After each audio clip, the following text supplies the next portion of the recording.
भगवती श्री ललिता महात्रिपुर सुंदरी एवं भगवान सदाशिव को प्रणाम करते हुए आप सभी को नमस्कार। आज हमारे दर्शकों की जिज्ञासा श्राद्ध के विषय में है। हमारे बहुत से दर्शक यह जानना चाहते हैं कि श्राद्ध पक्ष में अपने किसी पूर्वज का उनकी तय अर्थात निश्चित श्राद्ध तिथि को वे श्राद्ध नहीं कर पाए तो अब उन्हें क्या करना चाहिए। प्रिय दर्शकों, हम गृहस्थ जीवन में रहते हैं और इसमें हमें अनेक प्रकार के कर्तव्यों का पालन करना होता है। बहुत सी जिम्मेदारियां होती है। बहुत से ऐसे दर्शक हैं जो कि बिजनेस के सिलसिले में बाहर रहते हैं। कभी कभी कई दिनों तक घर पे आना नहीं हो पाता है। कई बार ऐसी परिस्थितियां होती है कि आपातकाल की वजह से श्राद्ध इत्यादि कार्य निश्चित तिथि पर नहीं हो पाते हैं। तो ऐसे में आप क्या करें कि वह श्राद्ध तिथि को श्राद्ध जो नहीं किया गया है उसके बजाय आगे कुछ कर लिया जाए। क्या आगे भी श्राद्ध इत्यादि का कोई विकल्प है? हमारे शास्त्रों के अनुसार निश्चित तिथि को श्राद्ध करना आवश्यक है। इसके अतिरिक्त श्राद्ध पक्ष की अर्थात आश्विन कृष्ण अमावस्या को भी श्राद्ध करना चाहिए। इसलिए उस अमावस्या का नाम सर्वपितृ अमावस्या है। सर्वपितृ श्राद्ध उस दिन किया जाता है, अर्थात जिनका श्राद्ध आप पहले कर चुके हैं उनका भी पुनः श्राद्ध करें। और यदि आप किसी भी कारणवश अपने पूर्वजों का उनकी निश्चित तिथि पर श्राद्ध नहीं कर पाए हैं तो इस अमावस्या के दिन आप श्राद्ध करें। श्राद्ध पक्ष के अंतिम दिन आश्विन कृष्ण पक्ष की जो अमावस्या है इस दिन आप श्राद्ध करें। इस दिन भी यदि आप निश्चित समयानुसार एवं निश्चित विधि के अनुसार श्राद्ध नहीं कर पाते हैं तो आपको इन दिव्य पितरों के लिए जल अर्पण अवश्य करना चाहिए। इसकी विधि हम आपको बताएंगे, लेकिन यह जल अर्पण की विधि पूर्णतया श्राद्ध नहीं है। इसे श्राद्ध का विकल्प नहीं कहा जा सकता। जो भी कार्य श्राद्ध में होने चाहिए वे अवश्य करें। यदि हम श्राद्ध तिथि पर श्राद्ध इत्यादि कोई भी कर्म नहीं करें तो कम से कम इतना तो करना ही चाहिए जो कि हम आपको बताने जा रहे हैं, लेकिन इसे श्राद्ध का विकल्प बिल्कुल नहीं माने। मित्रों, सर्वपितृ अमावस्या को अर्थात श्राद्ध पक्ष की अंतिम तिथि इस अमावस्या को जल, उसमें थोड़ा दही, जौ के दाने जो कि बिल्कुल साबुत हो, टूटे हुए नहीं हो, और दूर्वा अर्थात दोब, इसका अग्रिम भाग, ये आप जल में डालें। और यह जल आप बड़ी श्रद्धा के साथ किसी अन्य पात्र में दिव्य पितरों के लिए छोड़ें और 5 बार यह जल छोड़ें।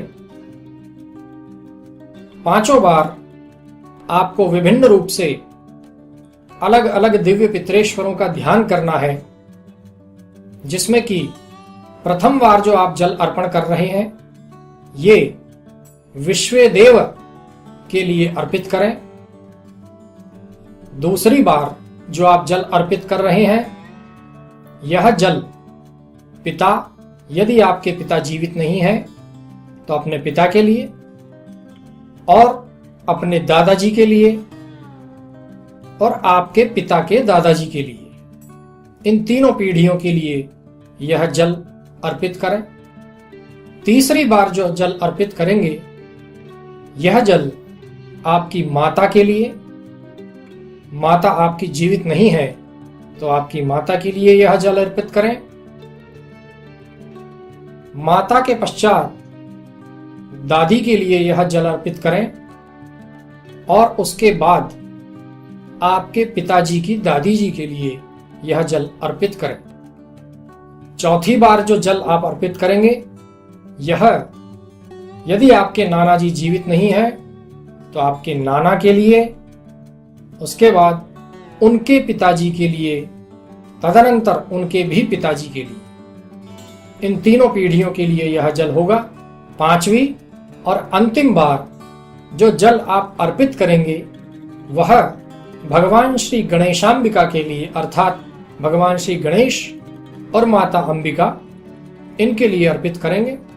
इस प्रकार से कुल 5 बार जल अर्पित करें और विश्वेदेव, पिताजी, दादाजी, परदादाजी, माताजी, दादी जी और पिताजी की दादी जी, इनके लिए तीसरी बार, चौथी बार में नाना जी, उनके पिताजी और उनके दादाजी, इन तीनों के लिए, और पांचवी एवं अंतिम बार श्री गणेशांबिका के लिए आप जल अर्पित करें और बड़ी श्रद्धा के साथ अपने दिव्य पितरों, पूर्वजों के मुक्ति एवं तृप्ति की प्रार्थना करें।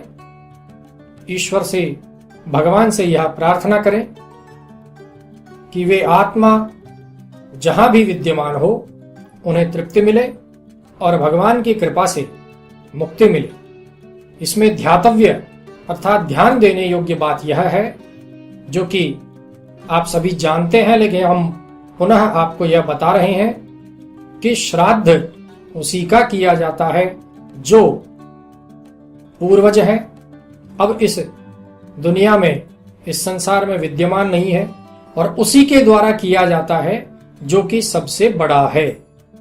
परिवार में जो सबसे बड़ा है उसी के द्वारा श्राद्ध किया जाना चाहिए।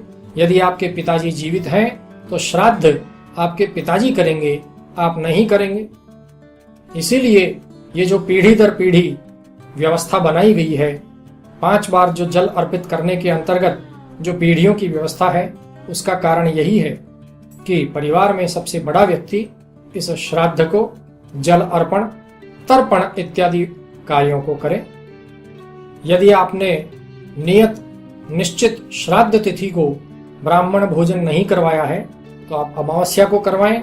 ध्यान रहे कि शास्त्रों में सदैव युग्म ब्राह्मण भोजन की व्यवस्था है, अर्थात ब्राह्मण एवं उनकी धर्मपत्नी दोनों को भोजन करवाने के लिए आदेश है शास्त्रों का।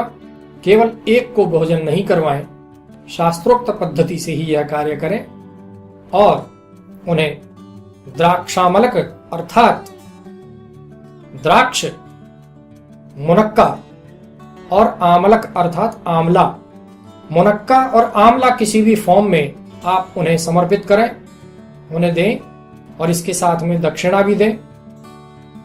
इस प्रकार शास्त्रोक्त पद्धति से किए गए ये कार्य निश्चित रूप से आपके लिए आभ्युदयिक सिद्ध होंगे, आपके लिए पितरों का आशीर्वाद प्राप्त करने में सहायक होंगे और मुझे आशा है कि आप इसका लाभ लेंगे। ओम स्वस्ति।